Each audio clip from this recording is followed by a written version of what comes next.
अहनबदा मरोइबा पाव kidnap तौखिबा मियोय कुनमाथोय थादोरकले फारग पुखिबानी हातलगा हुंदोकलमले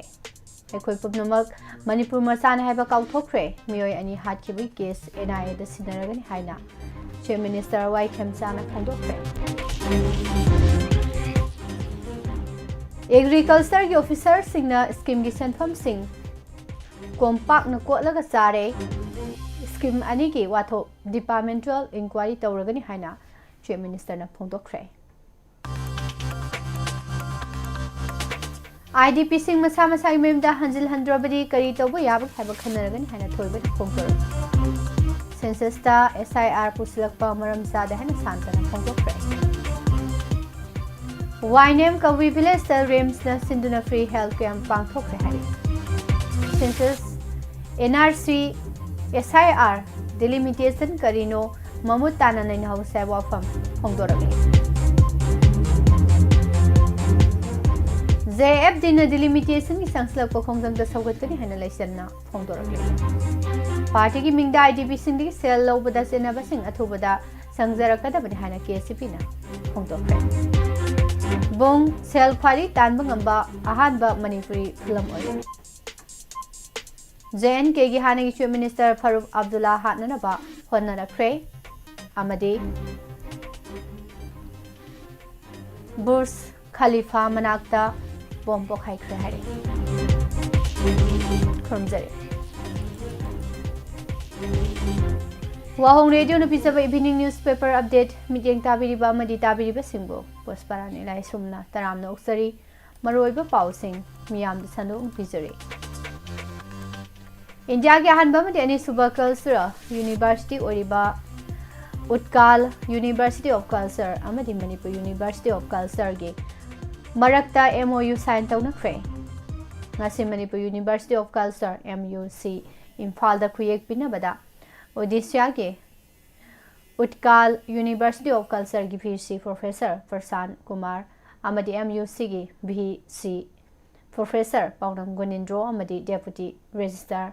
सुरजिसु MOU sign तौनबदा सरुक याख्रे हौजे ओरकलिबा सिक्योरिटी फिबम असिन मरम ओरगा मिशम मियामना लेफ्टिनेंट टिंगबिंग पुंग अमदी सिनाकैथल तानारुई रोता सतनबा सिनाकैथल विलेज ऑथोरिटी ना सेक्शन वारोल थमलकले विलेज ऑथोरिटी के मीडिया सेल न थादोरकपा चेरोल अमन हाई खुदोंग थिबा याबा मायोकनबा मरमना लुंगटर हिल्स रेंज सिनाकैथल तानरी रोड अमदी अकोइबगी मफम सिंगदा यारिबा मखै मिचम यामना संगलोइदबनी कनागुमना अथिंगबसी मैक्ट संगलबदगे खुदोंथिबा मायोकनबा थोकलबदी मदुदा थोलकपा अफा फता पुमनम मसा मसाना ओइजगतमनि हाइरे इम्फाल की ओल लंबुलेन द लेबा tribal girls hostel the मथौ तौहंदबगी मतंगदा March 12 दगी डेमोक्रेटिक ओइबा मौंगदा अकनबा खोंजंग संगसिलगनि हाइना tribal youth council Manipur TYCL ना फोंदोखरे TYCL ना थादोरकपा चेरोल अमन हाई ट्राइबल नुपी महिरु सिंह थेंगनरिबा खुदोंग सादबा सिंह को हन्ननबा स्टेट लेंगाक मथौ ताबा थबक थरम सिंह पाइखतफम थोई हाइखे Churachandpur district police Sangaikot police अमसुंग IDPP की अपुनबा टीम अमना जी सोंगयल विलेज तगी यामलबा खुलाई क्यामरुम फगत पंगमले चुराचानपुर पुलिस ना लुसिंगलगा सथकिबा ऑपरेशन असिदा संगाई कोट पुलिस स्टेशन ना कोना जी सोंगयल विलेज दा लोसिंदुना थमलबा खुलाई क्यामरुम फगत पंगमकी फगलब खुलाई सिंग मनुंग द country made bolt action SBBL calibre rifle अहुम यावी हाइरे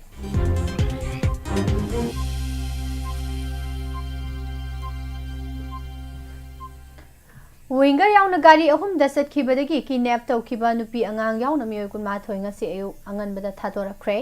अदुबु सखंगदबसिंग फारग पुखिबा मियोय अनि अमदी हातलाग हुंदोकलमले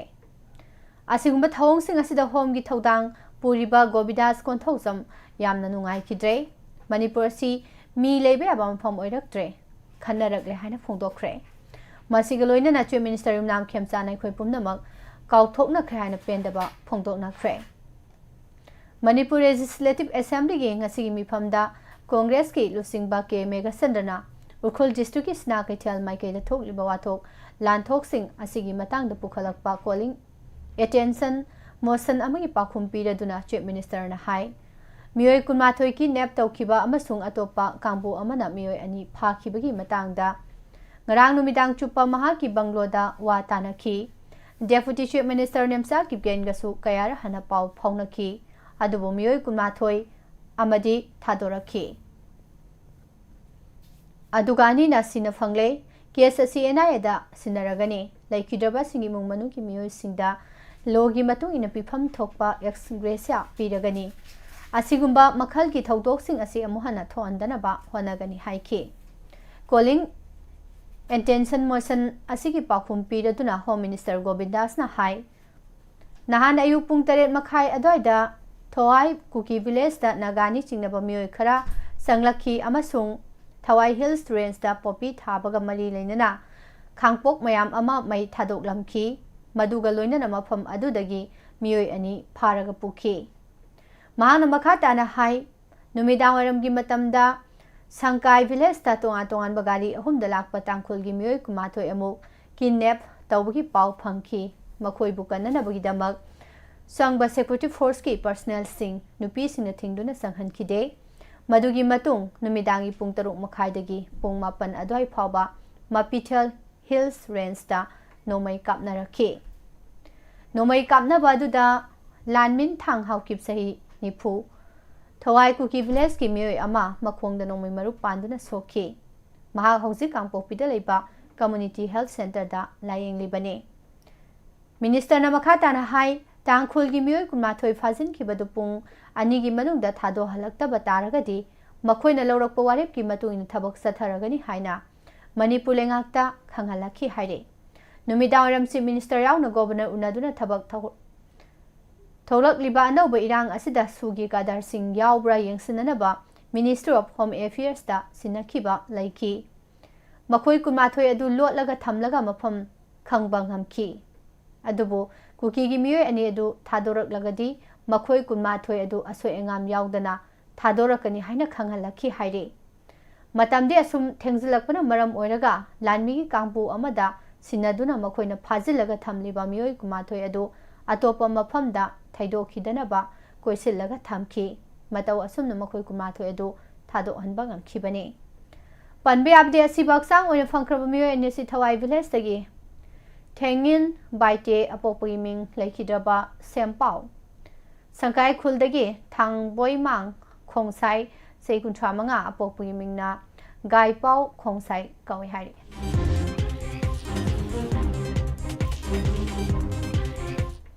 Taranithoi suba Manipur Legislative Assembly ki tare suba mifam ki mangani sanba numit ki demand discuss under agriculture department ki scheme ani senja thumjana pik thale scheme ani ki senpham sing official singna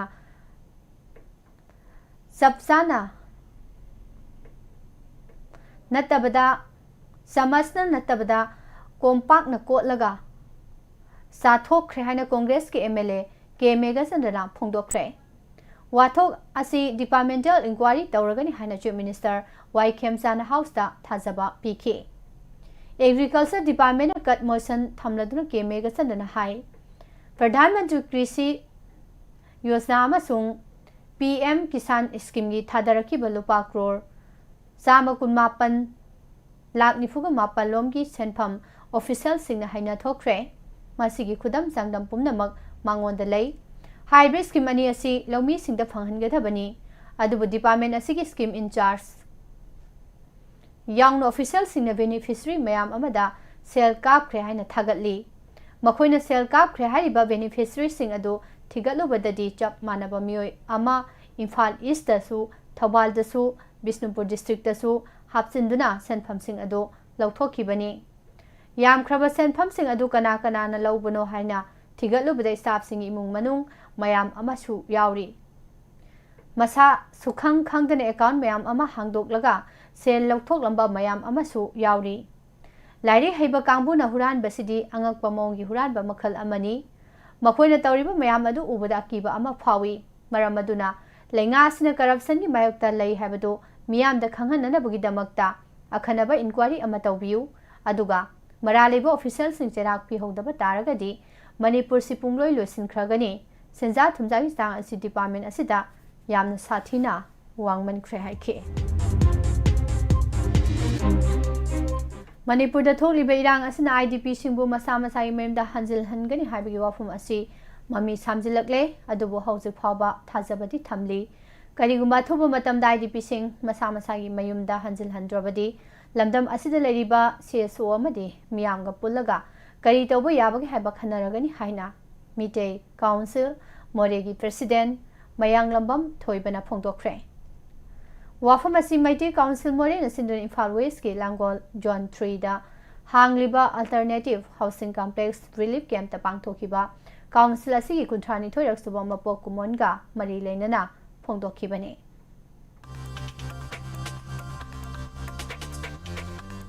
NRC तौदन census तौरगा delimitation तौगन हन India government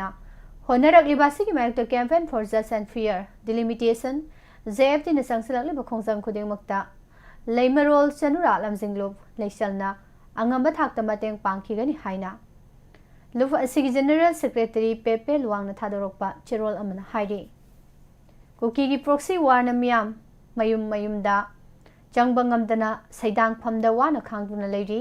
cookie याउना म्यांमारदगी लोना यादना संगलकिबा मियोय लाख कया लेरी हौजिक फावबा लेप्तना फुरुप कयादा cookie सिंगना proxy वार सथबा लेप्ट्री JF दिन संगसलक्लिबा खोंजंग असि खुनाई असिबु कन्ननबा अमदि लमलानबा मिटोप याउट्रिङैदा नुंसिनना लेमिनरबदु पुरकननबगिदमक्तनि हाइरे लेसलना हाइजरुबदा physically अमदि Morli मतेंग पांगबिखिबा organisation क्लबसिंग अमदि मेरा पाइबि पुमनमक थागतपा फोंदोरके state assembly मिफमदा Manipur की ख्वादी मरोइबा वाफम अमा ओरिबा सेंसस की मरमदा पुखतुना हाउस दा खना नैनकिबदा सरुक याखिबा पुमनमकपो संजोय अहन थेमना थागतपा फोंदोखरे संजोय अहन थेमना हाई मणिपुर दे एनआरसी हाना तौरगा मिटोप हाइबदी इलिगेन इमिग्रेंट सिंग मपुंग फाना सक खंगदोकलगा मखोइदु मागी मरैबाकता हलहनख्रबा मतुंगदा सेंसस तौबियो अखोई सेंसस की मैक्ता लेबनते नो एनआरसी नो सेंसस हाइना डेमोक्रेटिक ओइबा खोंजंग संगसिनबदा पुलिसना मियामदा टीआर गैस कापसिनदुना असोक अपन नंगहनखिबा थौदोकतो कन्ना यानिंगदबा फोंदोरखे सेंसस की इहो असि तुंगलमसत कन्नबनी लमहेन तुहेनबा का हेनबा थबक तौबनते खोंजंग लोइसिंगबो हेना पुंगनिंग थौगतकदबनी इहो असि कना अमतगी मरनाय नते एखोइ पुमनमकिनी हौजिक 12 सुबा मणिपुर असेंबली की 8 लाख सुबा मिफम असिदा सेंसस एथोंगनबा असेंबली ने सबसा वरेप लौदुना यूनियन गवर्नमेंट तक्सिलहौद्रबदी मथंग थादगी अहानबा फेस के हाउस लिस्टिंग अमद विलेज सर्वे हौख्रगनी हाइना फोंदोखे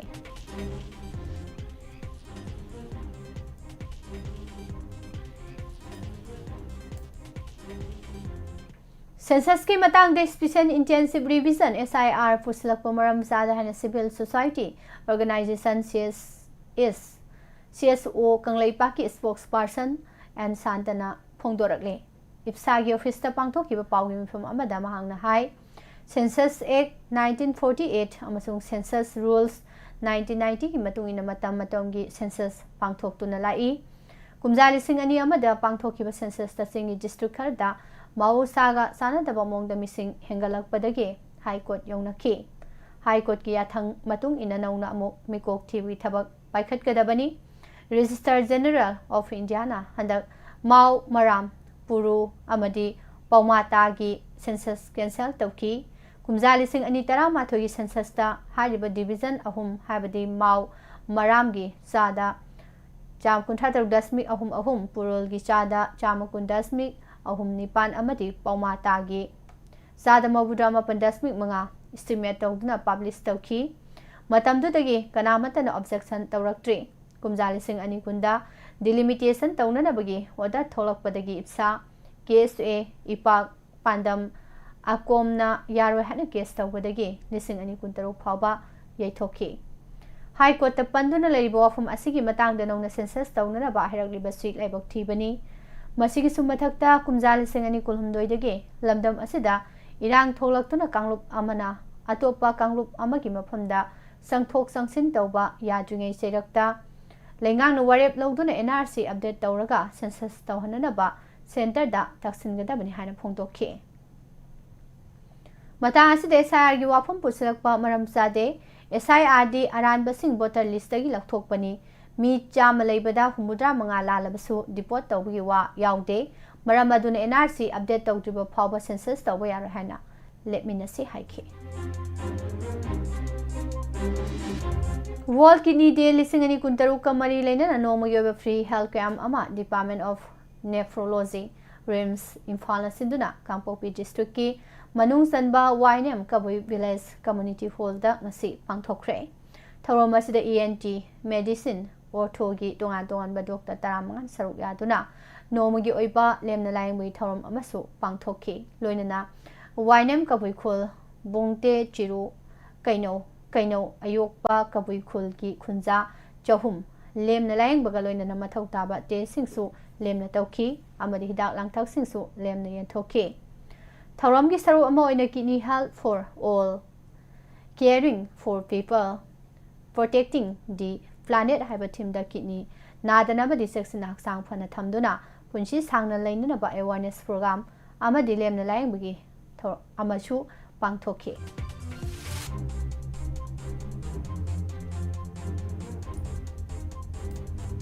तोरबुंग IDP सिंगी थादरकपा फंदगी लुपा लिसिंग कुन KCP की मिंग सिजनदुना लौखिबदा चेनबा मियोय खुदिमा थुबु मतमदा पार्टीदा पाव फौरकदबने हाने लुप असिगी इन्फॉर्मेशन एंड पब्लिसिटी की मेंबर इन चार्ज एस मंगालना खुयेक पिदुना थादोरकपा चेरोल अमना फोंदोरकले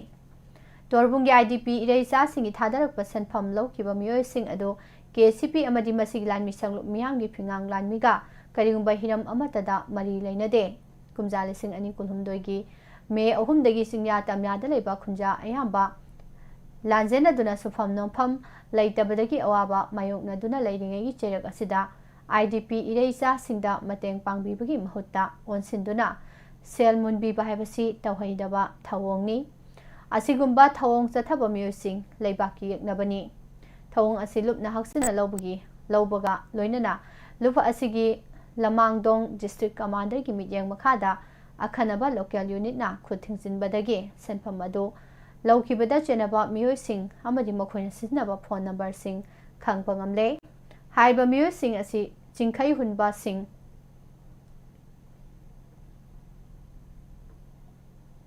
कोनथौजम निरास नत्रगा चिंग अतोपा ममिंग इबाई शरत मैते इसारेल अमसुंग कोरकोम सलाम्बा वाहेंगबम हाइबसिंग असिनी मखोना फोन तौरखिबगी मफमदा पासोइदगिनी हाइबा खंगबा ngamle हाइरे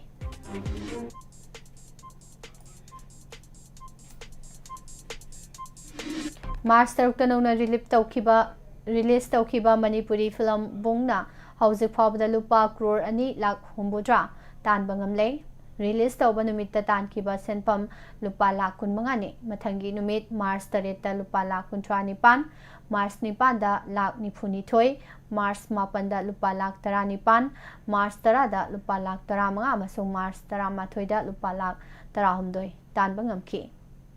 ngasi oina तानबा ngamkiba सेनफमगी रिपोर्ट हौजिक फावबी थादोरकपा लेत्रे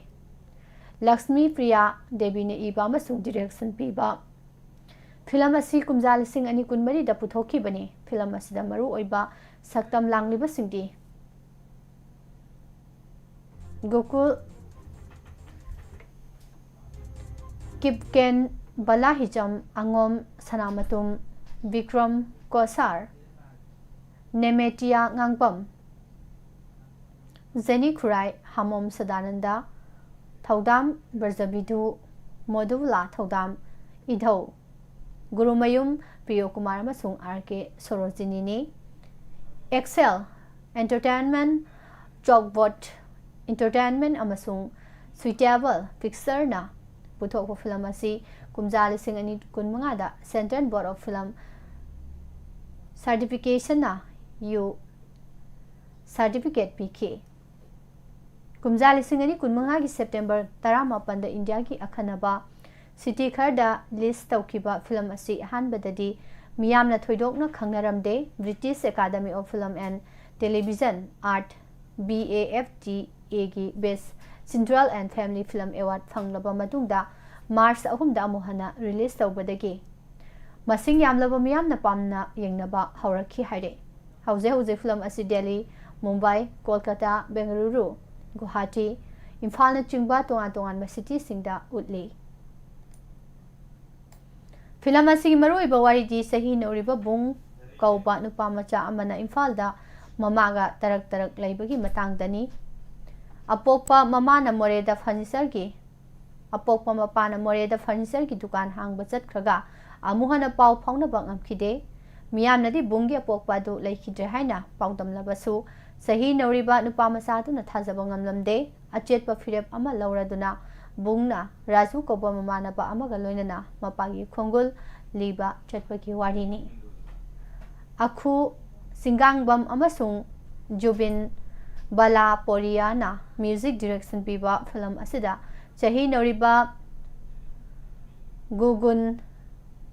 Kipkena thoidok hendokna singthaningai oiba mong acting toba maramna ayengba pumnamaki pukning sumhat pangamli film asi Toronto International Film Festival International South Asian Film Festival Indian Film Festival Adelaide Film Festival Mami Mumbai Film Festival na chingba tongan ba International Film Festival na chingba da saru yaba laikhrabani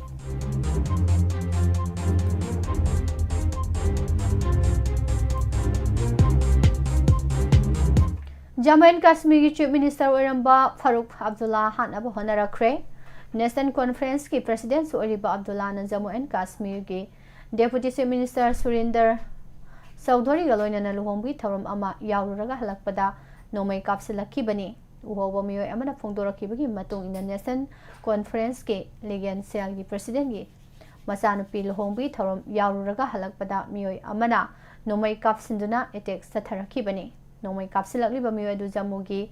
Purani Mandi area da leiba masai sei humphuma thoi suraba Kamal Singh Jamwal koba miyo amani Abdullah gi marakta chahi kunlom yengthina duna lakhi haiba khangba ngamle lalol itik tawba miyo aduna pairam liba nomai adu license ganni thawdo du thokraba matung da Jammu and Kashmir Cabinet Minister Satish Sarmana hai party gi maru oiba lusing basingda matik saba security pibagi tangai fadaba laire haikhi Dubai City ki mayol maktada Burj Khalifa manakta ngasi bom pokhai bi thawdo thokre Dubai government social media X ta thagalakpa warol amagi matung ina bom pokhai bi thawdo aduda kanagumba miyoi amata so open nangkhide haire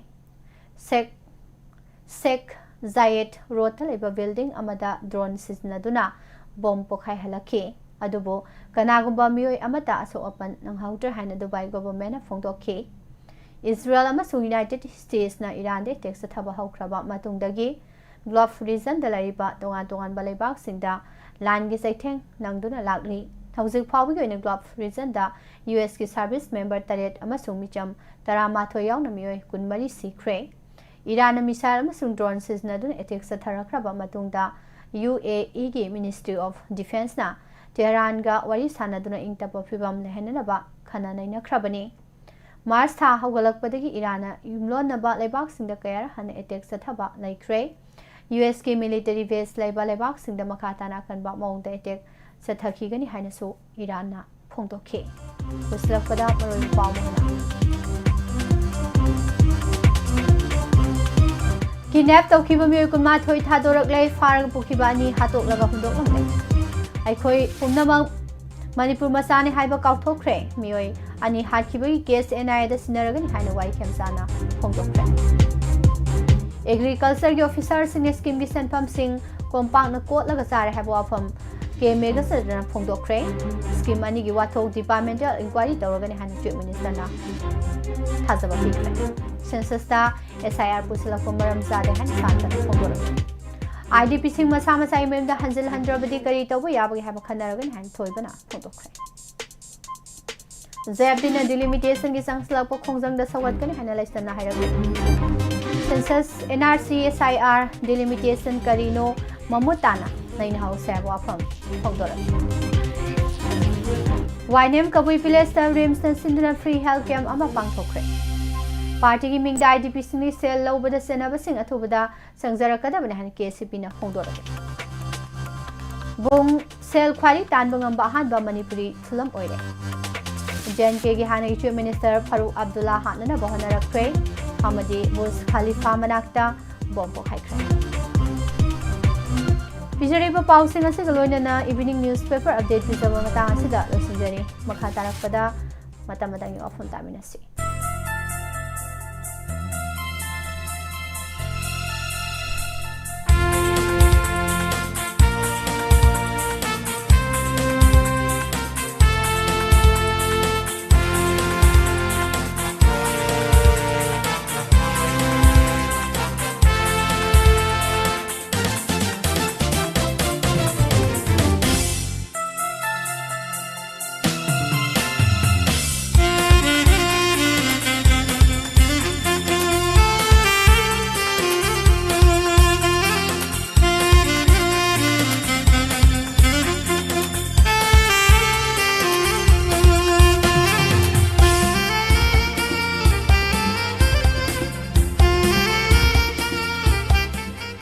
Matamatang yu afum da thamjari atopa kanglu tirang amagi mami urakpa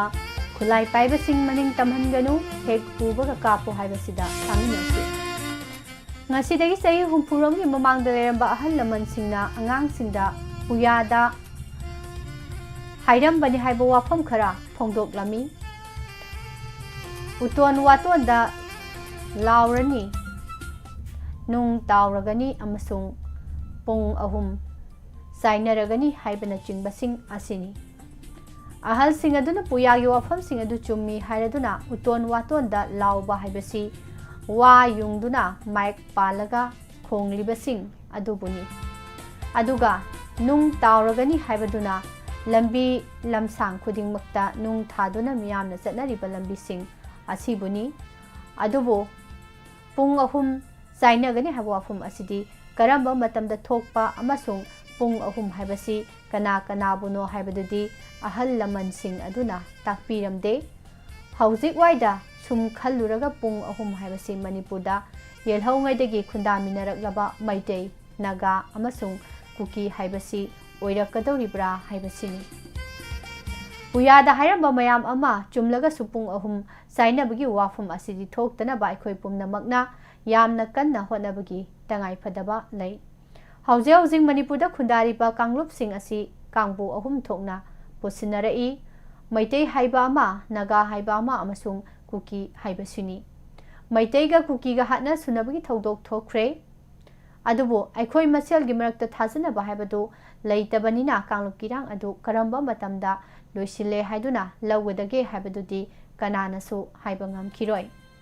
National Highway singda Maitei chathok sasin tawbada Safaba Fibam Lehenba Ngamdri Kuki Jogi Miyam Infalda Lao Haiba Yadri Masimang Natakli Makoi Irang Tau Kigani Nomai Kap Kigani Mi Hat Kigani Haibani Amarom da Manipulengak Amasung Central Government Lamket Lamhaiba Irang Toklaga Nungai Jaba Amasung Separate Administration Demand Tauraga Maitei Singbu Sahannaba Honariba Sing Asigi Mathaktadi Karigumba makhal amatagi akanba thabak laukhatpa ude madugi mahutta phamthol pisinba ikai khumnabo utpiba amasung makoina haibata inbagi mawongda lairi masimak central government Manipur government tau hairakpra haibadumadi khangdre government asigi saru amasu oiduna state asigi deputy chief minister gi pham puriba nepsa kipkenna Manipur gi apunbagi wa ngangu haiba yadri Lamhen tuihen basingi mathakta akanba thabak laukhatlasi hainingdri Sahi aniga tha tara haujin khraba irang asi makha samthahalaga makoina pamliba political solution adu phangba ngamgani haina lauri masimangna Manipuri irang loisindanaba makhal makha kya gi thabak sing leptana tauri Handak marak Ukhul district ki Litan police station na konba mafam kharada amasung Kangpokpi amasung None district ka lonaba mafam da Kuki amasung Naga Purup ani ki marakta tattana ningai sangdanabagi thodok sing thokli asigumba thodok sing asigi maru oiba maramdi makhoi gi lamkhai gi saruk sing munarakpani Kuki फुरुप की कांगपुना मखोइना नमना खुंदाबा मफमसिंग पाकथोक चौथोक हनबा पामी अदुगा नागासिंगना मखोइना नमना तारगा लैरिबा लमगी सरुकसिंगदा कुकीना खुंदासिलक्पा उबदा वारौरी मखोई फुरुप की सेमगतनखिबा लालहौबसिंग फोंगना थोलक्तुना अपुनबा मणिपुर हाइबदुगी वांगमदा थमलगा मचेत मकाइगी वाखलोंदा युम्मई थानरई हाइबा इरांगसिंग असि ngaihak leitana thoglakli masibu thengnanaba lengang hena kanba thorang kyamarum paikhatpadi ure adubu chapchana irang laksin bhaibadu makti ngamdri khulai paibanup kyamarum thongnarai makhoi maselgi marakta unkhatnarai miyam khulai oina sisinaraga lammunabagi lanpham asida chauna irang thoglakli asigumba phibam asi mayok naduna leiringaida imphal ukhul lambi gi litan mayada winger ama yauna गारी अहुम दलाकपा तांखुल कुनमा थोय खुलाई पाइबा cookie मिलिटेनी सिंगनबा सिंगना गारीगा लोइनना फारगा पुखिबगी वाथोक अमा थोगलखी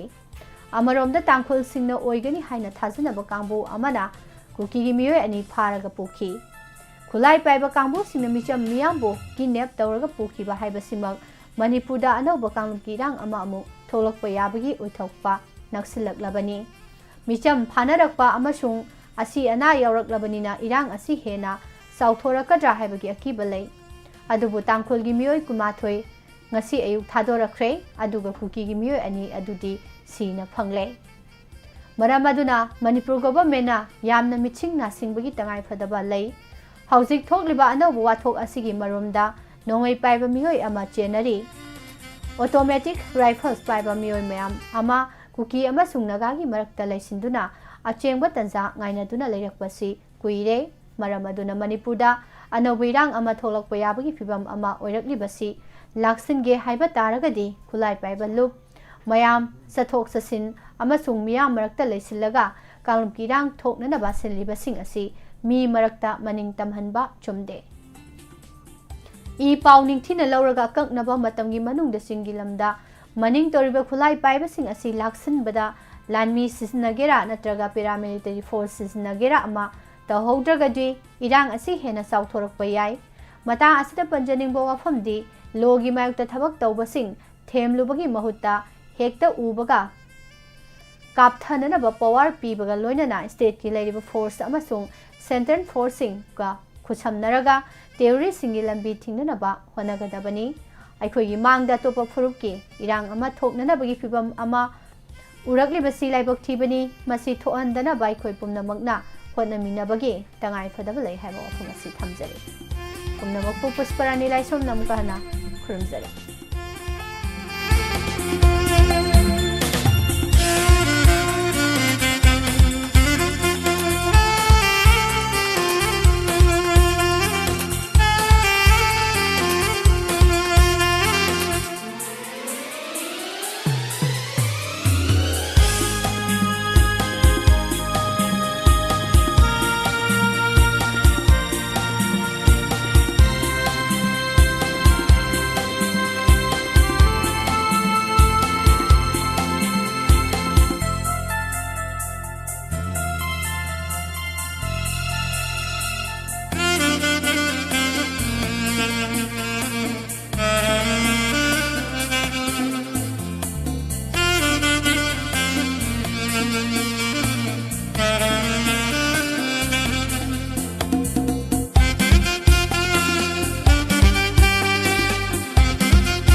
Hojik Mam na tabi crane, Midang Werum Fong Liba Pausi Singdigi, Lokuchaba Maruiba Pausing. 90.0 Wahong Radio gi Makasa Tazarak Pada, Miku Karagi Matung Mampuna Sarup Yaminasi.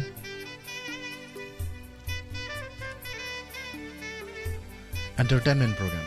7005707808 Hariba number sida call to Viduna Sarup Yabiu.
Pomnong Putaram Nokchari, Lantok Chariba 90.0 Wahong Radio Gi. Sandok Chariba Toram, Entertainment Program. Toram Sida Season Nazariba number 7005707808. Amuktangana 7005707808. Number Sida Call to View, Saruyabiu, Lantok Chariba Ngasigi Entertainment Program. Mayampuna Saruyaminasi, Mafungfan Minasi. Live chat telebiriba tuan-tuan ba platform sing data biriba 90.0 Wahong Radio Kusem Radio Manipur Online Radio platform sing sida konjal in data biriba kuting mapu taram nokchari visual da Escom Home Channel 129 GTPL Elite TV SKTV Diamond TV ki Facebook page loinana Wahong Radio YouTube channel da sarup yabiriba sing basu hanana tagachari Sir Robin Maitei Kumujam taram nokchari Madam Binasaki Devi Tokum Aribam Radha Fiari hanana tagachari Tongam Ranjita Madam Basu Taram Nokchari Thoram Sida Sarup Yabirakpa Hanana Tagachari Loinana YouTube live streaming the Labiriba Search Sagapa Manjan Kunje Sori Oinam Hanana Tagachari Thoram Sida Sarup Yabirakpa Pabung Janta Kumar Bizantini Ngombam Imabi Mala Koncham Hanana Tagachari Pabung Lystrom Radha Hanana Tagachari Madam Romita Sanasam Gita Tongam once again Taram Nokchari Thoram Sida Sarup Yabirakpa Imal Lalita Yenkom Hanana Tagachari Sir Sagapa Manjan Madam Mutum Langlembi Taram Nokchari Taibe Manamirakpam Hanana Tagachari Rosovati Devi Dikari Mem Madam Basu Hanana Tagachari Thoram Sida Sarup Yabirakpa Chawba Singh Hanana Tagachari Sarup Yabirakpa Gidamak Madam Sakhen Bi Yumnam Taram Nokchari Pawung Janta, Pawung Laisrum Radha, Madam Mutum Lang Lembi, Kuding Mapuhan and Atagachari, Saruk Yabirakpa, Imabimala Concham, Madam Susila Okram, Hanan Atagachari, Madam Romita Sanasam, Chechobi Naurem Ibemhal, Hanan Atagachari, Chechobi Bisu, Monali, O Taram Nokchari, Toram Sida Saruk Yabirakpa, Sigi season Lazari number, Amutanga, Nolukchari, 7005 707 808. Number Sida call the view, Saruk Yabiu. Sige Tamjari ba entertainment program में हमने dialogue isai sairing warring sarugyabi naba में हमने नौलुक चरी season नजरी में number हांगडुक चरी में हम call the view sarugyabi थोड़ा मपुंग fan मिनसी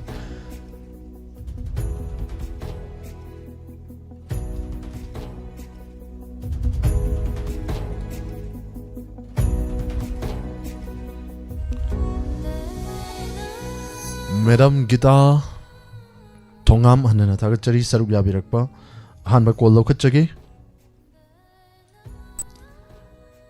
Monali O Madam Enji Memcha Hanana Tagachari Toram Sida Saruk Yabirakpa Kuning Mapu Toy Mangang Sir Mahendra Mutum Hanana Tagachari Tongam Ranjita Sir Robin Mete Kumujam Taram Nokchari Sir Mahendra Mutum Hanana Tagachari Toram Sida Saruk Yabirak Liba Kuning Mak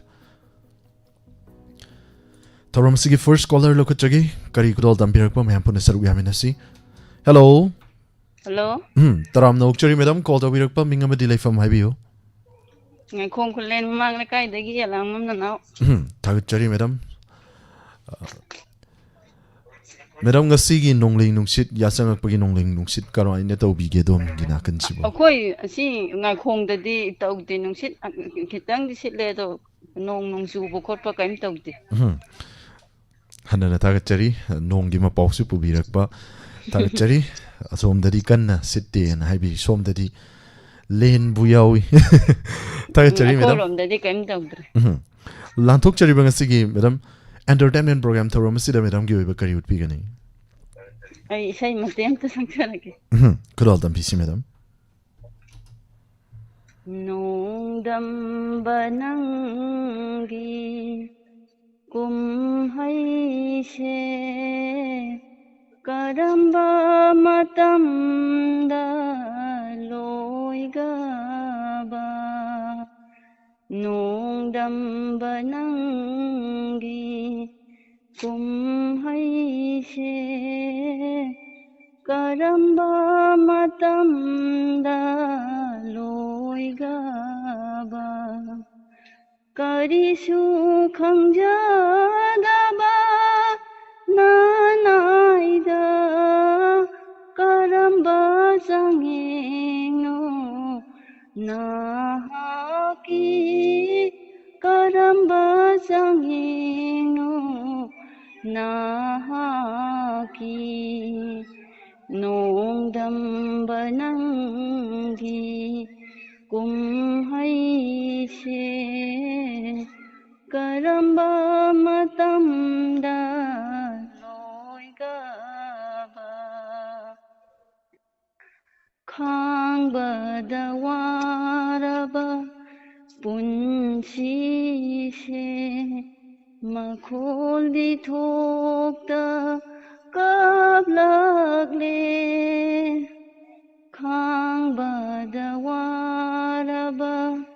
punsi siya makhol di thokta kablagle Nung ay bagayik na ba lai baksida maruk oy jarage asibaga Nung dambananggi kumhay siya Loy krasanu mapokse asumna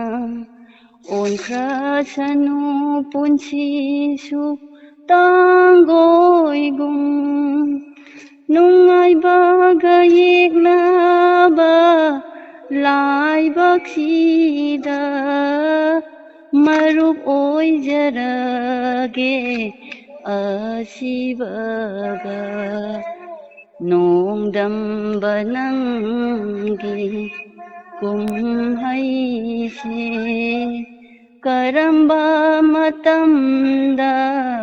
loigaba sa loijarage.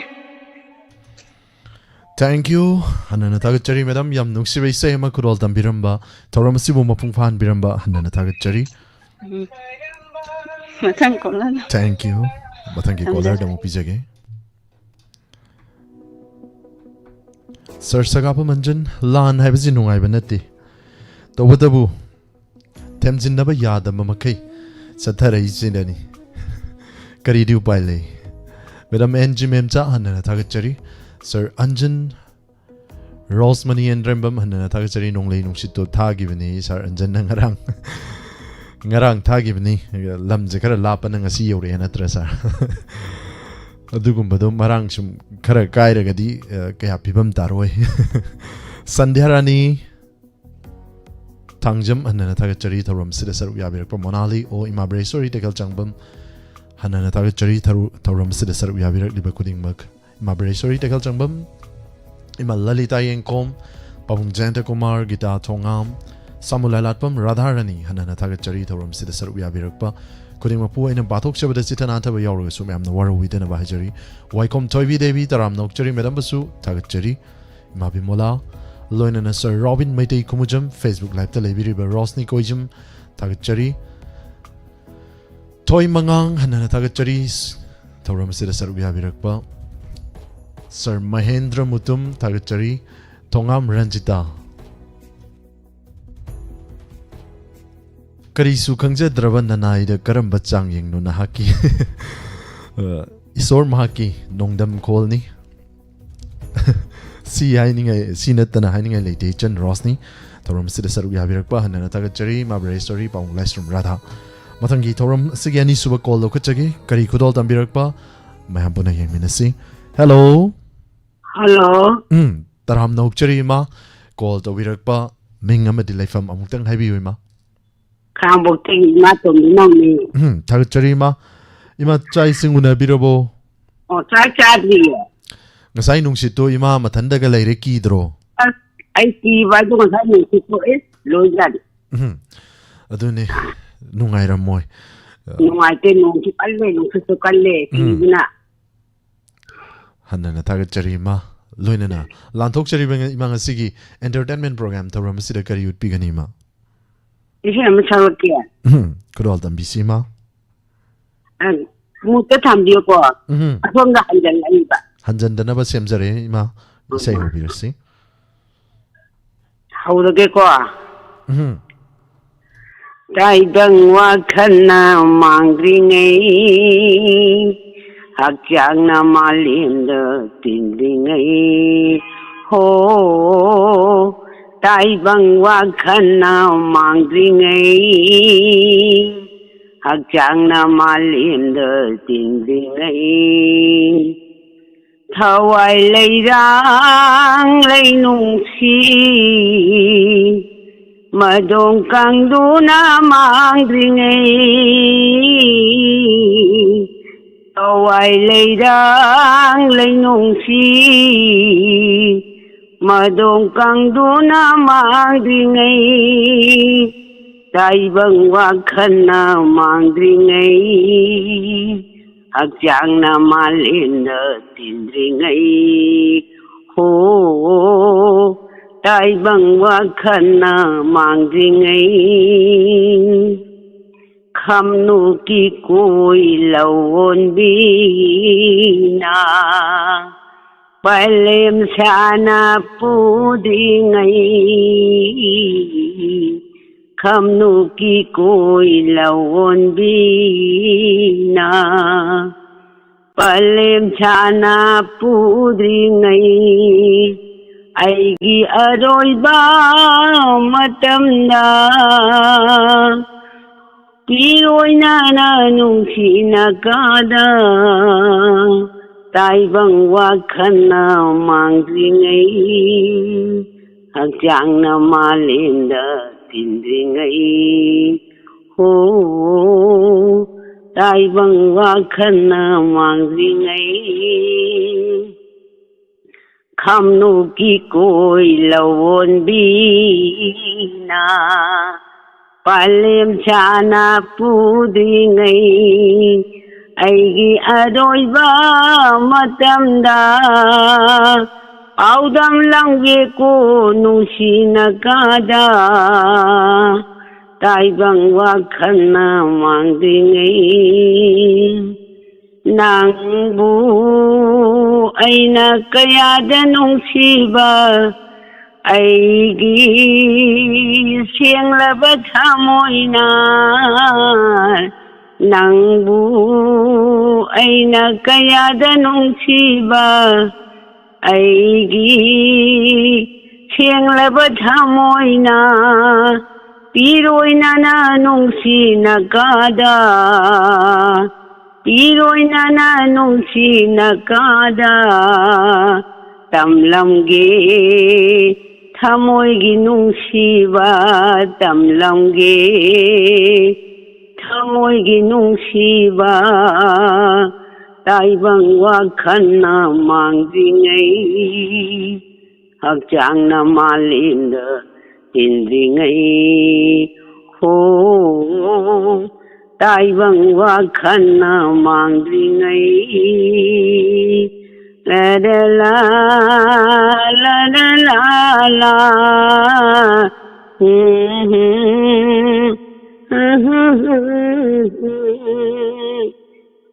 Chasu dillo chalage Thank you Ima nana tagachari yam phajana isai kudol tambirakpa Dr. Hamom Nabagi Konjel dagi sakki ba isai imana yam mafung fana kudol tambiramba hanana tagachari yam nungsi ba isai ni hanana tagachari ima gi isai da mayam na sukubak sukubire pi ta duna sukapire mayam muto hana tagachari Thank you Ima Kamnung ki koi lawon bina palem sana pudri ngai loi pugi doi ni ko anana tagachari nangbu kaya da nungsiba igi senglaba thamoina piroina na nungsina kada isai mekse hanana tagachari mabu thoram sida sarup yabirak tuna yam mapung fan biramba loina maka tatharakpa caller lokachage Pawung Janta Kumar hanana tagachari himalalita yengkom Ima Bimala Koncham Teis Pati Yekpam Taram Nokchari Madam Sanjam Ibemcha hanana tagachari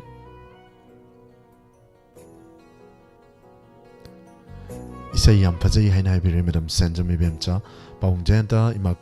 Kunje Sori Oinam hanana tagachari Monali O Rosmani Yendrambam Imalalita yengkom Rosovadi Devi Dikari Mayum hanana tagachari Pawung Laisrum Radha Taibang Wakal na Mangdre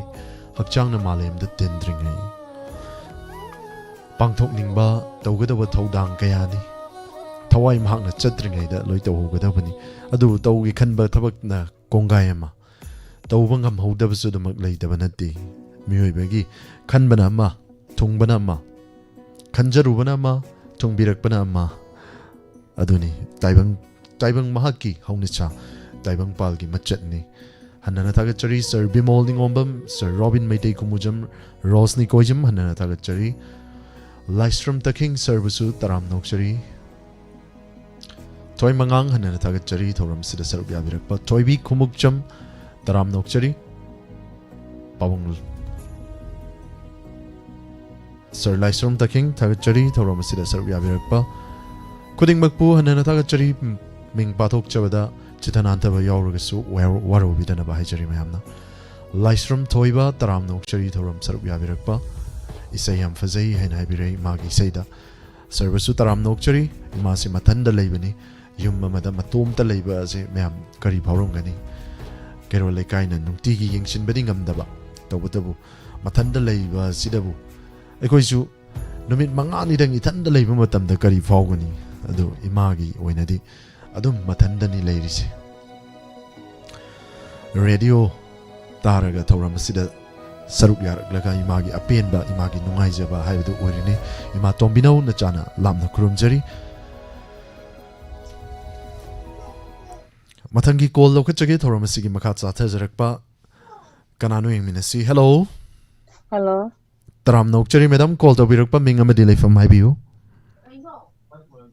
Ay, hikaptagi tuambineva. Ado, kuire kon phangdaba. Call pangidaba ko ireba madam ko. Ngasi Tholam namabodadi phangtre. Hey, yo kapokre. ngasi di pang tokre hanana tagachari. Karamba isay kudol tambi gani madam. Ado, ama heta saglake ko. Kudol tambi. Hayrang goinida sanaba hainida sivuda thoina hauba haidi janaba hainida sigla paikara vada Om Bihanji Lakpada Sik lagi kai dong thom khang devana Om Bika ngao na khare Sabi ini masa pamubi Singi sana lok tudagi Pai birak lo ini masa pamubi Sabi lau lau sesilau Kelepayami Kanjau bayami mang datharo lao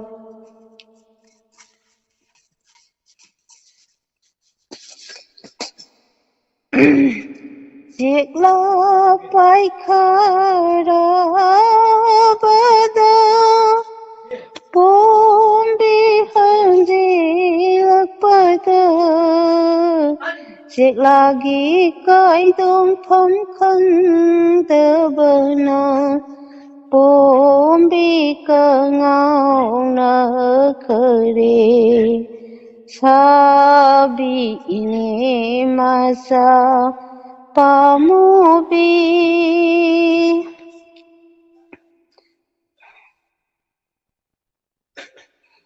Kari kagsukre Isay call to krabo madam. Hanana tagachari yam phajana di kudol tambi re. Thank you. Taram sida sarup yabirak tu na yam phajabai isay ma kudol tambiramba madam bo hanana tagachari mayam na sukuba kubire. Tawatabu.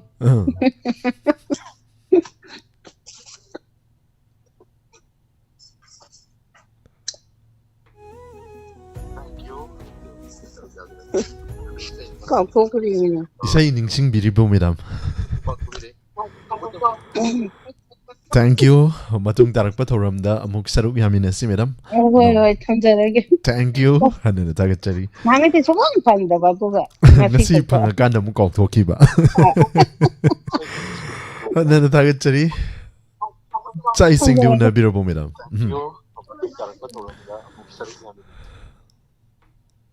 Isay kaw gi bisu berani ko. Sumaina tawi adum yawi isay kaw se. Aina ahanba stage ta kagi ba haitari. Aina class 10 karakpa matamda laypak ning ba isay song competition da sarup yabada isay se marak ta kaw thokrabani.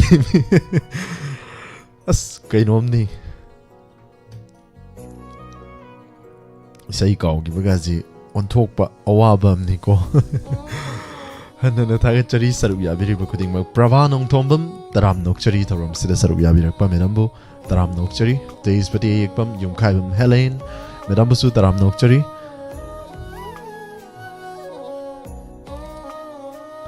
Pawung Laisram Radha Pawung Jayanta Kumar Madam Pramila Mutum Hanana tagachari Sir Suranjoy Koncham Hanana tagachari thoram sida sarup yabirak liba kuding mag Sir Robin Maitei Kumujam YouTube live ta mung lakbiba Sir bu taram nokchari Sir Anjan loinana Facebook ta leibiriba Sir Bimol ningomba Madam Binasaki Devi Thokpam hanana tagachari 이세이도 닝싱 부자니 데 sir adunani isei nuksi bai sei maktani ngasi kudol tambiram liba caller sing hanana taga chari caller sing bu madam pia mangang madam busu taram nok chari madam hemanta babita thoi mangang hanana taga chari sir Lystrom taking sir busu taram nok chari Rosni koijam kuding magbu taga chari matangi call amu lokat chage mioi kun manga Facebook live te saru yabirak pa mioi singbu hanana taga chari taram nok chari pathok chabada sitananta ba yawraga su mem na waro bitana bai chari hello hello taram nok chari madam call to birak pa minga ma delay fam haibiu Remika chanam upopidagi hanana taga chari madam upokpi adom dani ngasi gi nuksit to yawrak pro yawrak tabro madam yogde sarang ase nungsit hapeti sitle duduga nung chubadi chude nong di kanna sugidre somdana kari nungsit mairam thok para kaino handak si kaino mi tau tawini he madam nong lei nungsit che ipat pat te ne hoi misang mi kai nai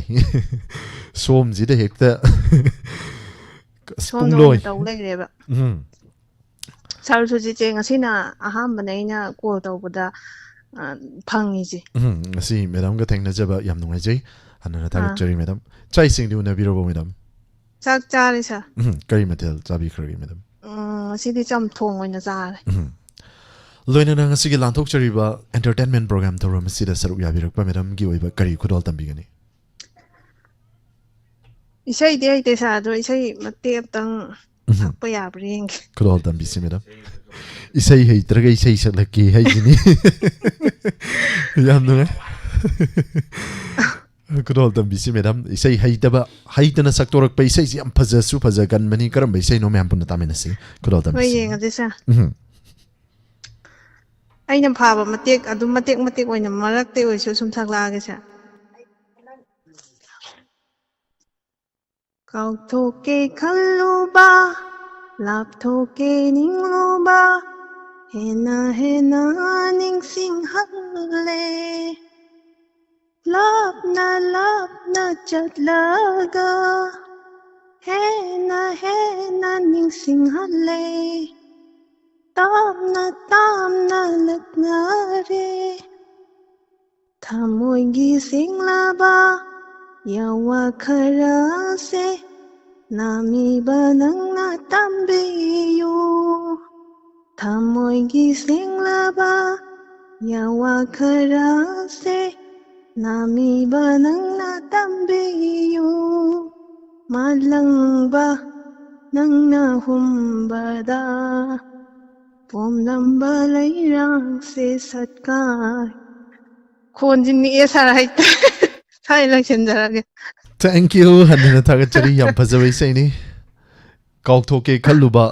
kau thoke khanna lapna chatpa ningsing bana hele duni hanana thak chari yam phajai madam na khudol tambi Thank you, sir. thank you ngasi gi caller gi sai sing yam phaja bai sai ni malangba nangna humbada pomlamba leirang susat kaire yam phaja bai sai ni khudol tambiramba hanana thak chari kaidem binarani taram nok chari madam bu hanana thak chari malalita monali o sir robin mete kumujum yum khaibam helen hanana thak chari pathok chaba ngasai pathok chaba da yahau da basing ujaba khai pathok chaba ni tawda bu adum hanjin basu dum yawi hanjin basida aigi di pathok pirakte magi di pathok pi haiba wakal khana gumsi mina ugi ba khara adum pathok chaba ni waro biroi Madam Hemanta Babita Pia Mangang Aribam Radha Pyari Hanana Tagachari Sarbimol Madam Hemanta Babita once again Tagachari Taramasigi Makata Rakpa caller Dokachage Karam Baisai Natraga Karam Batelen Utpirakpa Ma'am Punasaru Yamanasi hello Taram Nokchari called the Wirakpa Madam Bu Hanana Tagachari Mingamadile Fam Haibiu Madam Ukong sang jadi Hangjam Junita. Tagachari Madam Ukong Sang Lakon na yan, lampas ako. Tagachari Madam Taram Sida Saru Yabirakpa Chai Sing Unabirabo Madam Chak chadri. Kari mathil Chak chadri to kan mai muthokre. mai jing asai dagi mutli som da zum mut laga leire adune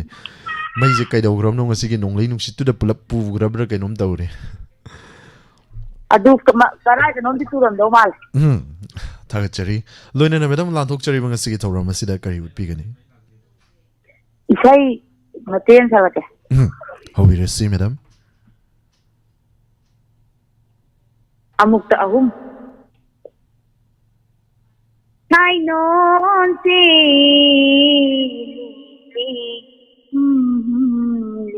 li jagoi sari malang na hum lakpa tan thada tumke kida dingthi jawa dang se aigi kanano uriba nisina nangbu kayada ningthi jai nangse kayada ningthi jai nangbu naha yaudana karam na hingani karam na naitom ithanta hau kraba punsi gi thaudo kaya ningsing laga chaina faudi bi aibu jalo chala ge da amukta hum chap chai madam gi sei mai isai maming ju dum bazai thank you hanana thagachari madam thorom sida saru ya birakpa asarani konthojum taram nokchari sir अखोई लेकाई कनोम हाबिरे मई लाग लिए नुक्सित पुदी कन्न सिटखी लेकाई लेकाई न पूरे दुनी इमा ललिता यंकोम थगचरी पाउंग Jayant Kumar madam Romita Sanasam sir Robin मेटे कुमुजम प्रभानों टोम्बम मैडम पालमई तराम नोक्चरी थौरम सिदा सरुक याबिरक सर सुरंजोय कोनचम Kaidem binarani huidrom nungsi medam busu taram nokchari thoram sida saru yabirakpa loinana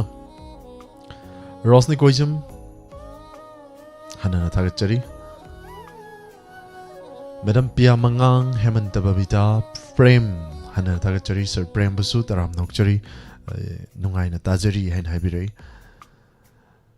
medam hemanta babita hanana thagachari sir imo mangang sir busu taram nokchari thoram sida saru yabirakpa ribam Radha Pyari hanana thagachari Madam Hemanta Babita thagachari thoram saruk yabiraktuna mapung fan biriba kudingmak loinana radio gi di sungai hairakte ai radio mutat lagi hairam batare radio da tabiriba ima ibel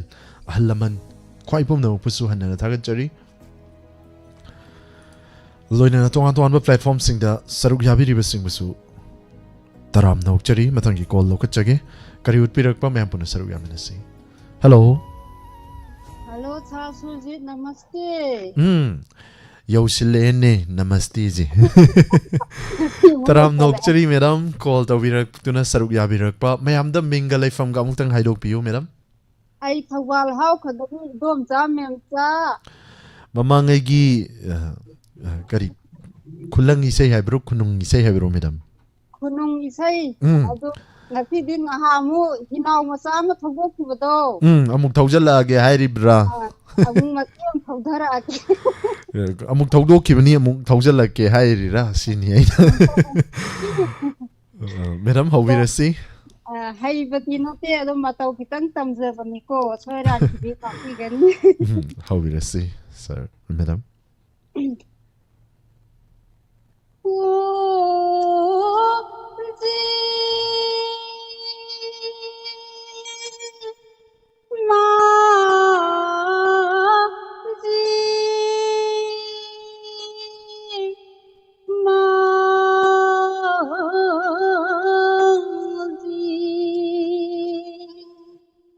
Ai bukhara lan biu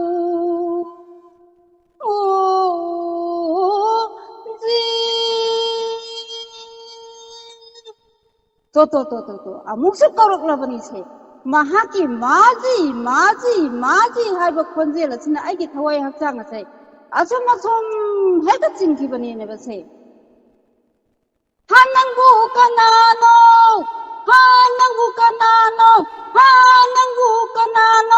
nasaksu khangde naming sutade aidi nasaksu khangde naming sutade thana tamna kauriba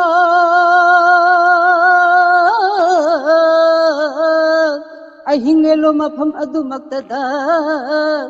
anangbu kanano baba tungkrei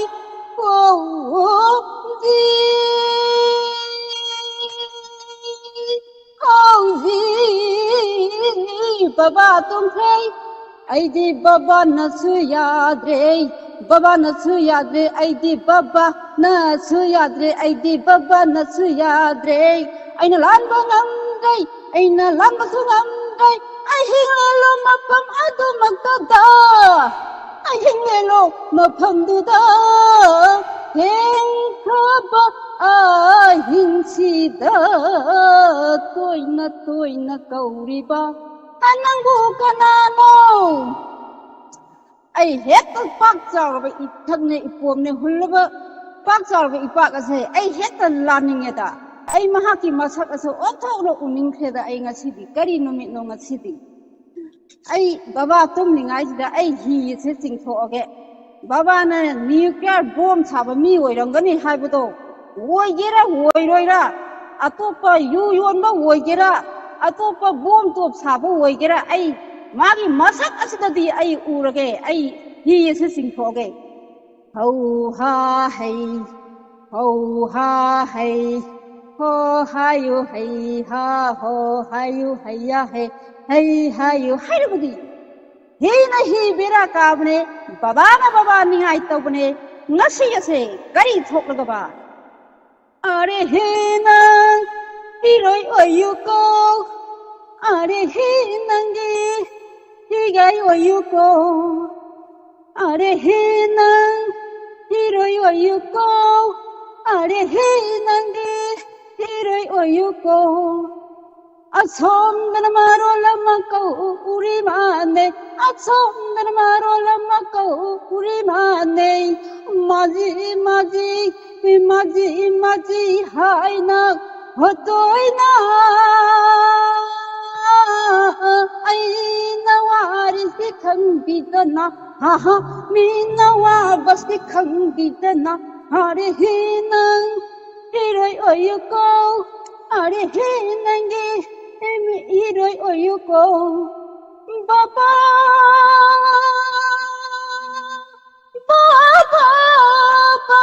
tare tasnada baba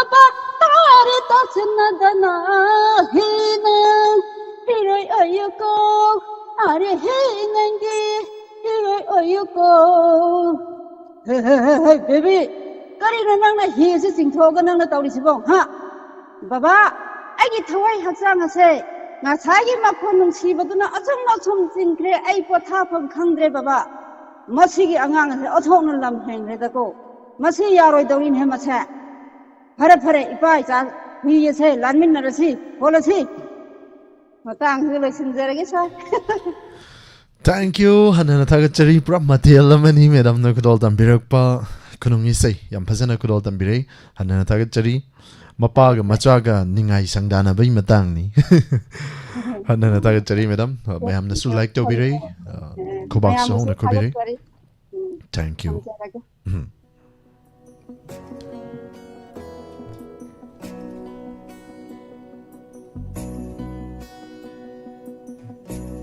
Sir Mangal Gurumayum hanana thagachari Sony Kangembam hanana thagachari Madam Sony hanana thagachari thoram sida saruk yabirakpa Sir Mangal Gurumayum Gita Thongam hanana thagachari Sir Sagapa Manjan Yum Kaibam Helen Marang Kuno Rosovadi Devi Dikari Mayum Ima Bresori Tikal Changbam Madam Romita Sanasam Sir Robin Mete Kumujam Ima Lalita Yenkom thagachari Monali O Sir Anjan Romita Sanasam hanana thagachari Guneswari Raskumari Madam Basu Taram Nokchari Promila Mutum Madam Basu hanana thagachari thoram sida saruk yabirakpa Prabha Nong Thombam hanana thagachari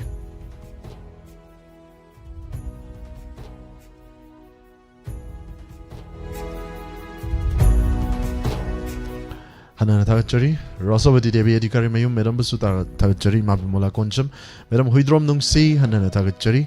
Sir Mangal Guru Mayum,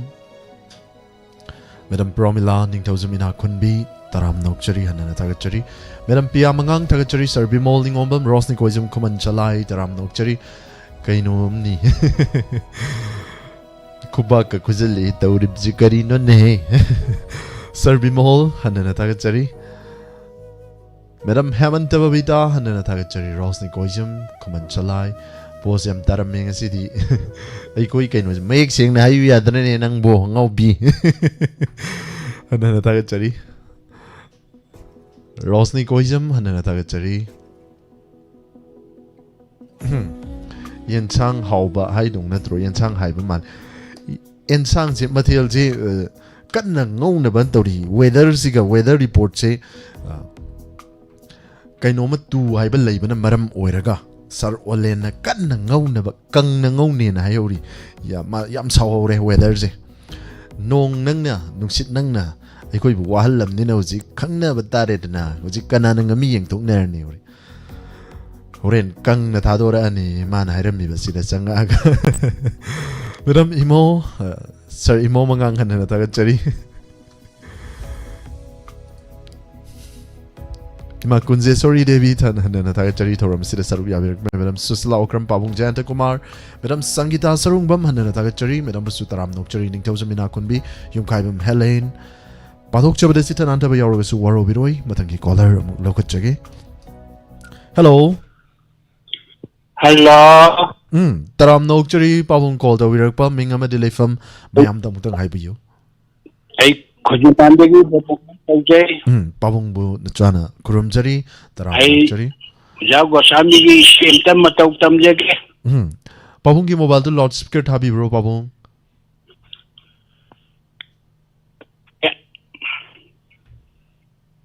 Hello Tabi bro Mayak seng na tajare Pabung Pabung gi say kudol tambisi Hello Hello Pabung tabi robo Ay Gosami Shimtam Matautam Jage Kudol tambire si Pabung Jage Ho Sansenba Ho Sansenba Nangbu Tabara Pamilu Khada Pothariba Changla Singyagi Lamhangda Kutaba Sipairiba Ho Sansenba Nangbut Ho Sansenba Nangbu Tabara Janabi Singlo Ying Jening Lamdam Tam Na Lagliba Aini Kobiune Nangi Basiduna Simay ko na nilanduna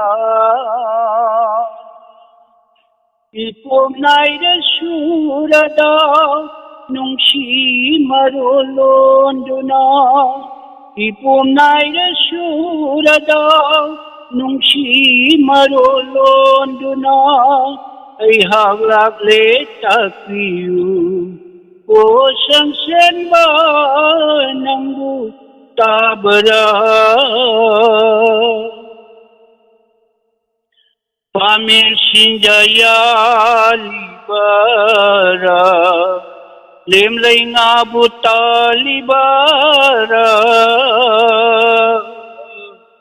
Mataruy manakta Oy kibara Singelutamban Man bidubu Pakhang chilaw uraga Harang nungay nok saba Pakhang chilaw uraga Harang nungay nok saba Yingunang susan sinba O Sansenba Nangbu tabara pamilukhada pothariba changrasiyagi lamangda kutabasi paiba ho sansimba nangbu tabara ho sansimba nangbu tabara ho sansimba nangbu tabara halo jare. Thank you, Pabong. Yamnunung sibay say ma Pabong na kudol tambiramba. Hanan na tagat chari Pabong. Tagat chari tagat. Pabong gi say da mayam na su caller mayam na su haibiri Pabong gi say taxi so laga lay hori mayam na su. Hanan na tagat chari Pabong thoram na sida saru yabirak tu na Pabong fan biramba Pabong bo hanan na tagat chari.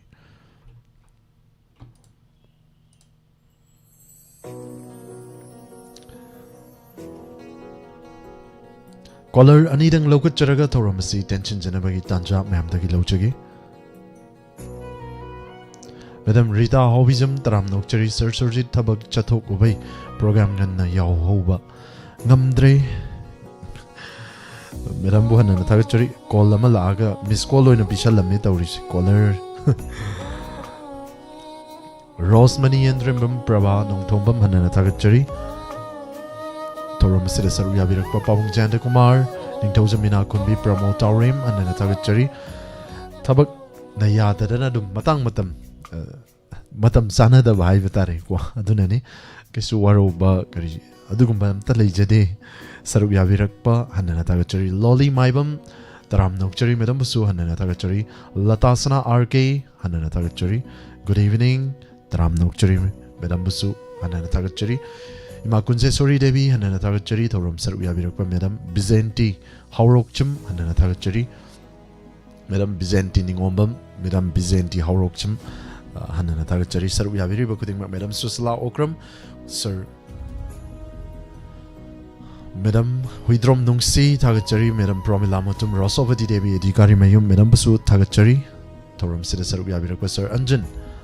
Loinana Facebook Live ta changbirakli bakuding makpusu thagachari Susitra Tonjum taram nokchari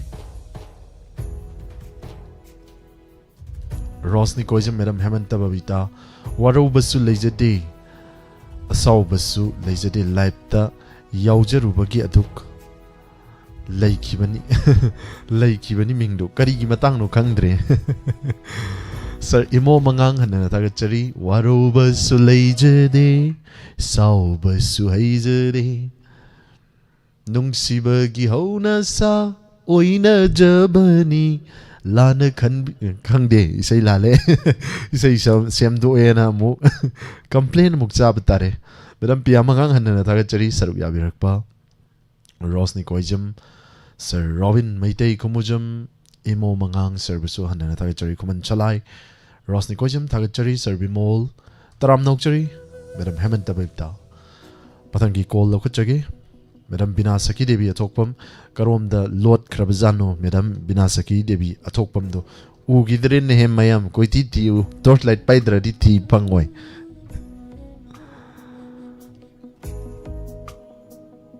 oh adugi Madam Hemanta Babita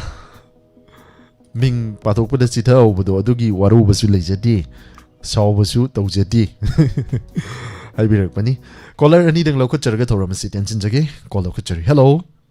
Hello, good evening, sir. Good evening, Taram Nokchari, sir. Thoram sit a sir Yabirpa, Hanana Tagachari. Ming a delay from sir Amutang Habiu. Sorry, listen, Taki. Hi, sir. Ukidaba Takidaba Konjil. Sir. Mawama Pau, Tahalakidaba Quirine, sir. Sir, sizing on a virable, say. Sir, success. Karimatel Javi Kurgi, sir. Barcoli from Buenos Aires. Nasi get away, sir. Barcoli from Buenos Aires. Broccoli, hai bro. Broccoli, oh. Hanana Tagachari, Nasigi Thoram, Sida Saruya Birak Paserbu, Taram Nokchari, Lantochari Bangasigi, 90.0 WAHONG Radio Entertainment Program, Thoramasida Sergio, Karipu Virake. Sir, Nasi Day, Silent some teacher. Purikaudi Sato Tirak Tiro, Karadi, Tirak. Sir, lan memory lainaba lan gi sayang ka sum teacher ke. Kurol dambi si sir. Sir, how sir? Hey lan nang bulosin krowa. Lan nang na piriba chaiting se awaba gi awaba ngakta. Nungsiraba mama mappa machil manau kaina hamba. Pen dabagi kholaw na mai kai mari sungai nipan mak nilhanba. Hey lan nang bulosin krowa.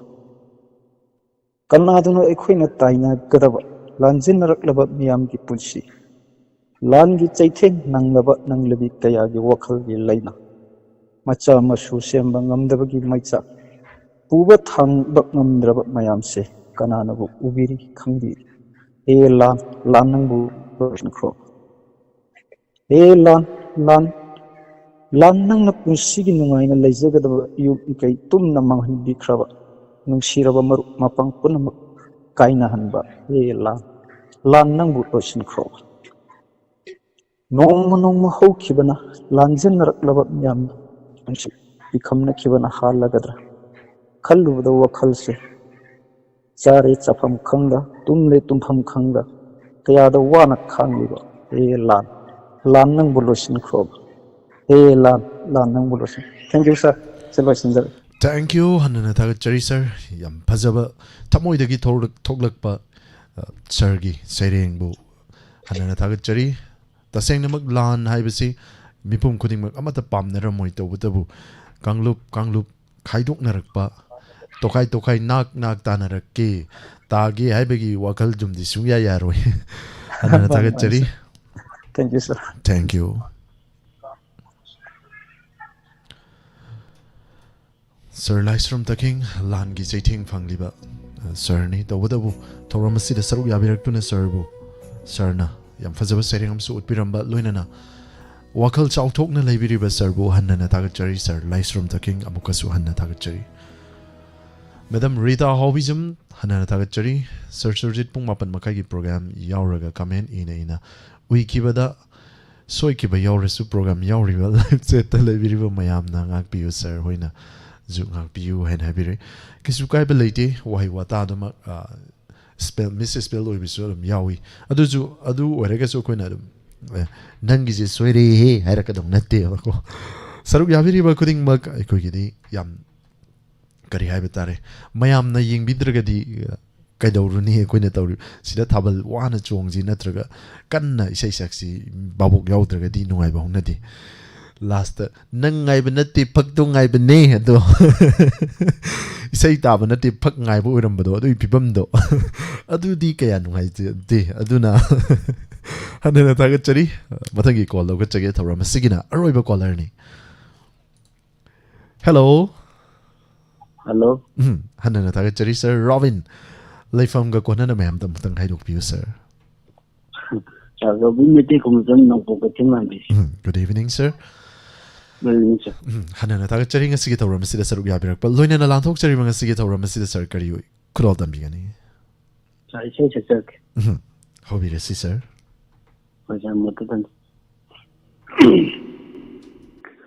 nangna sagai amagi mauni aina nangi kaina khongloini nangna sagai amagi mauni aina nangi kaina khongloini una tamara punchini sakhangdaba lamlanba amagum una tamara punchini sakhangdaba lamlanba amagum nangna sagai amagi mauni aina nangi kaina khongloini nongmata chuyeng haude pamui khanna nungchi mai thongdo imichi na pena nongmata chuyeng haude pamui khanna nungsi mai thong do ingisi na pena are pani khalui hau khiba punsina are pani khalui hau khiba punsina nanga aiga lainari bamari se nanga aiga lainari bamari se nangna sagai amagi mauni aina nangi kaina kong loini mola bakuchana tanikna pairaga lengkhiba angauba kundo pare aigini khanna hinglamba ni punsina ngasidi oi haure kanadraba wari tumdana mangluba manglan amagum tumdana mangluba manglan amagum satkhe nangdi sagai amada nogna satkhe nangdi sagai amada nangna sagai amagi mauni aina nangi kaina khong loini nangna sagai amagi mauni aina nangi kaina khong loini aina nangi kaina khong loini. Thank you, sir.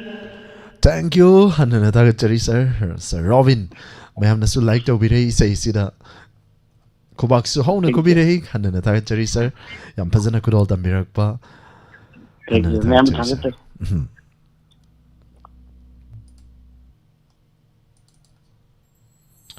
Toromasigi last caller lo kut chakraba matong haibirak pagi matong ina isay matang losilak pada kudol tamjage. Aigi punsi inga nung laksida su khanja le itawripsi kuman salai kudol tamjage. Aigi punsi inga nung laksida taval oina ngalaro nong liktana cham thokrava thajava nangna asagi yening hulhan biro mapung fana nong makudol tamjage loinana isay matang kudol tamjage Suren Divakamadi Kajal ahompuna sakmina kibe isay nangi thamoy da piyu hariba isay si kudol tamjage soikilan kiba yauraga su mayamna waru biroi karaoke ga kudol tamjaba matamda tan kai giba loinana isay mek lan ba yauraga su mayamna waru widana ba hanana hajari.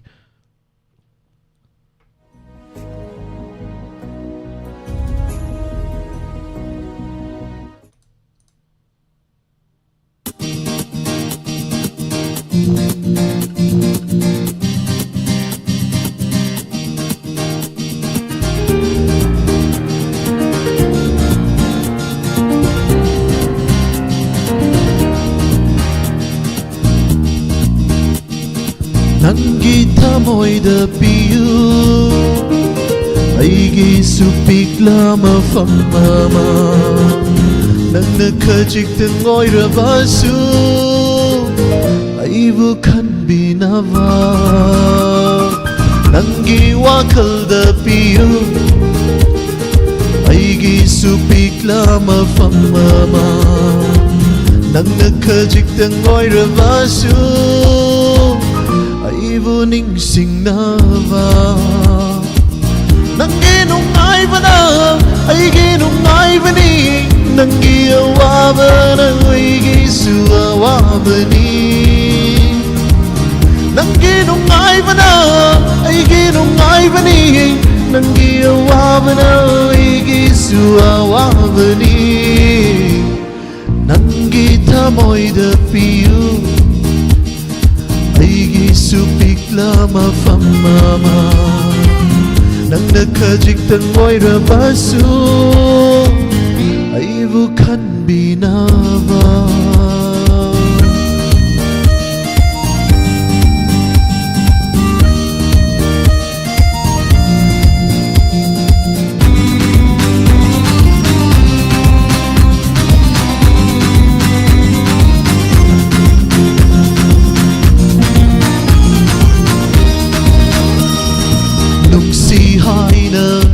Haidringai thamoi hana khudum chanba nungsi haina haidringai thamoi hana khudum chanba nangi nungsi na ramchana lai manoi re thamoi di lai manoi re thamoi di nungsi badaUdi tiruba Thamoi phum chang lek Phum ning da phum tarik Thamoi phum chang lek Phum ning da phum tarik Nangi wakal da ngaure Nangi nungai vana Aigi nungai vani Nangi awavana Aigi suawavani Nangi nungai vana Aigi nungai vani Nangi awavana Aigi suawavani Nangi thamoi da piyu Aigi supikla mafamama Nangna khajiktan oirabasu Aibu khanbinaba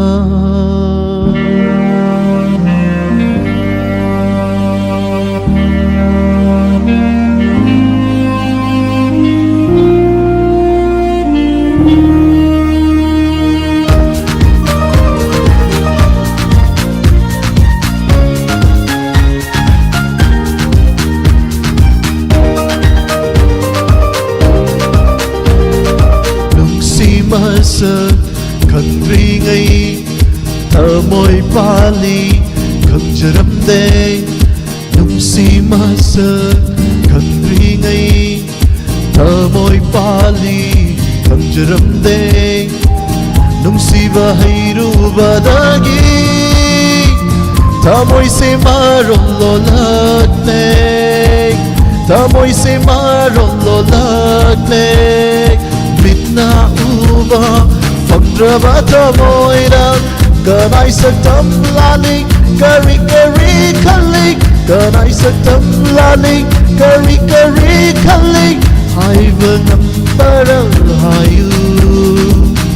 Nangi nungai vana Aigi nungai vani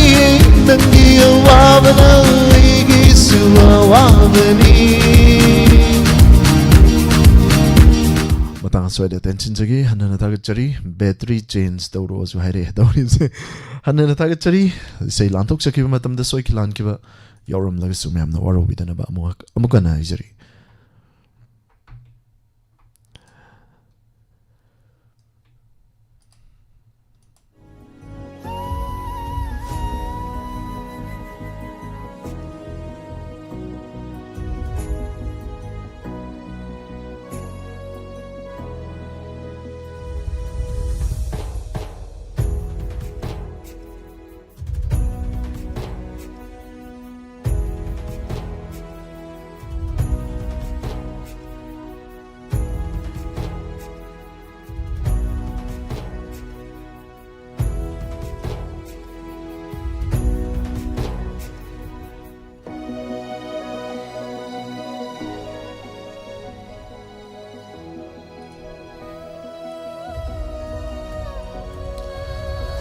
Pomnong po hanna tagat chari say Pazay henai birak pa koba kobi riba kuting magpusu hanna tagat chari live chat live riba Facebook live YouTube live ta saruk yabi riba sing hanna tagat chari loina na makata tarak pa 90.0 wahong radio gi Torongi makasa ta zarak pada mikop karagi matung lantok chagani Inspector tayagi hanjin episode Mayam puna saruk yamin na si ngasi kita angkak ta puto na lak chari episode Chamapan humputara Mayam puna tami na si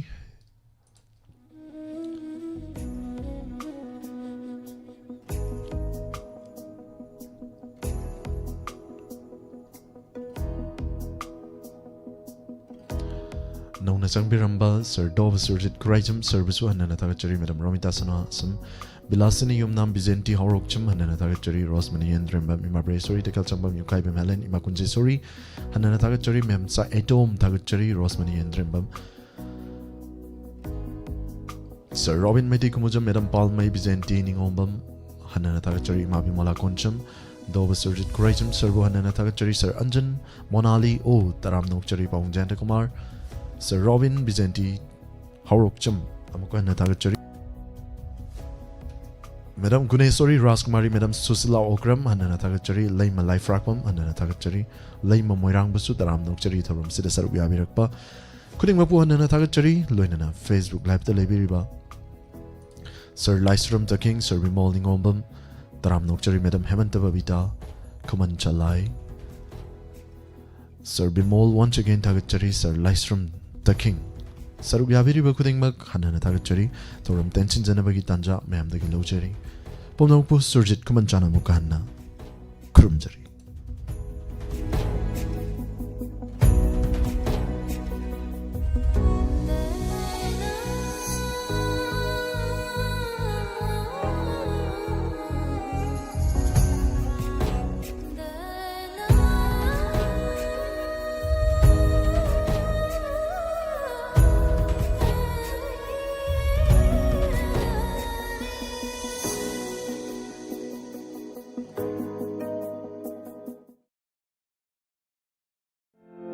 नुंगाइरबा पाउजेल यौक्सन कुमैना लाकपसिदा offer अमदी discount कया Thoubal Ningombam mini stadium ममांगदा लैबा सनातोंबा खुमन फैक्टरीना कानारबा खुदोंचाबा कया 10 to 15 discount पिजरी फांगनजरीबा पोलमसिंग अदुदी GI फ्रेंसिंग जाली येन नानुगी मचिनजाक सोइननबा कोबी हंगाम कबो Kang चिंगबा सोइननबा cutter machine पोक अमदी सनगी मचिनजाक सोइननबा लफुला कया ककपा यारबा machine वाइदगी चंकुप तकननबा लोइनना Yangang मचुना चिंगब तकपा यारबा मखल कयागी मेचिन सिंग फंगबिरगनी अमदी गाड़ी मचादा किलो 400 दगिना किलो 500 फाव सिंगबा यारबा गाड़ी मचागी थेला हारिबा सिंग असि ऑफर पिजरी हारिबा ऑफर असि चलिबा मार्च था असिगी ओइजगनी अकोपा मरोलगिदमक 9862714151 अमदी 6009430936 हारिबा नंबर असिदा पाउ फाउबिबा यागनी लेंसिनबिरो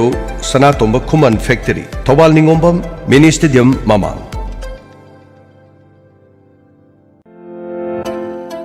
AS Dental Care and Aesthetic Center Atokpam Bazaar opposite veterinary office